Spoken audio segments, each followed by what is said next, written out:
Best Buddies is a not-for-profit organization that helps children and adults that have intellectual and developmental disabilities form friendships. So we are doing that in elementary schools, middle schools, high schools, and colleges.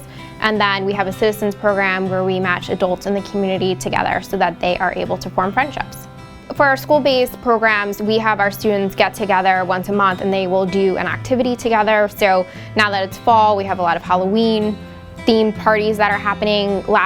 Actually yesterday, we were at Maple Avenue Middle School in Saratoga, and they participated in the Kindness Rocks project. So they wrote inspirational quotes on rocks and then they dispersed them throughout the school. So that was really cool to see. So not only are they doing events where they can just get together and spend time together, but we also encourage them to do things that are community service based as well.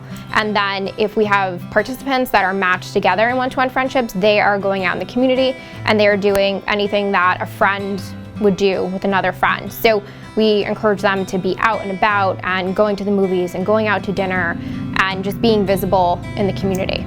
The special thing about Best Buddies is that it's really about unlocking everybody's potential. And the most impressive thing to me about Best Buddies today is that our mission is to help individuals with intellectual and developmental disabilities, but the typical people who get involved, and maybe it's because they have a connection to the mission or it's a resume builder for them, but the impact we see on the typical people who get involved ends up in many instances being much greater than the people we initially set out to help.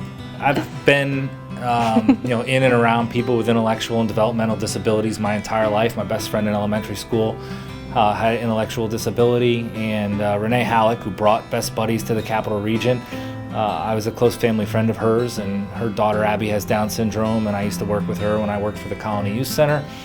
And it's just a connection that I've always maintained, and I saw the power of the organization through their family and the impact it's had on them. And it just was a natural place for me to want to get connected and give back.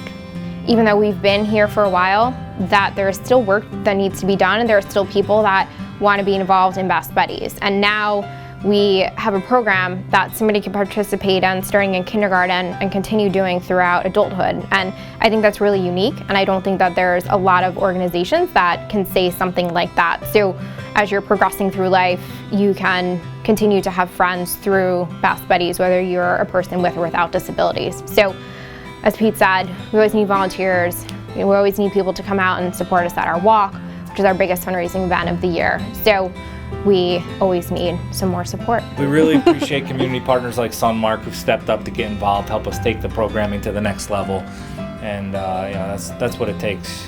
A lot of hands doing a lot of work makes the load a little bit easier on everybody else. So we appreciate community partners like Sunmark, and more work to be done. So we've got to end the video here and get back to work. That's it.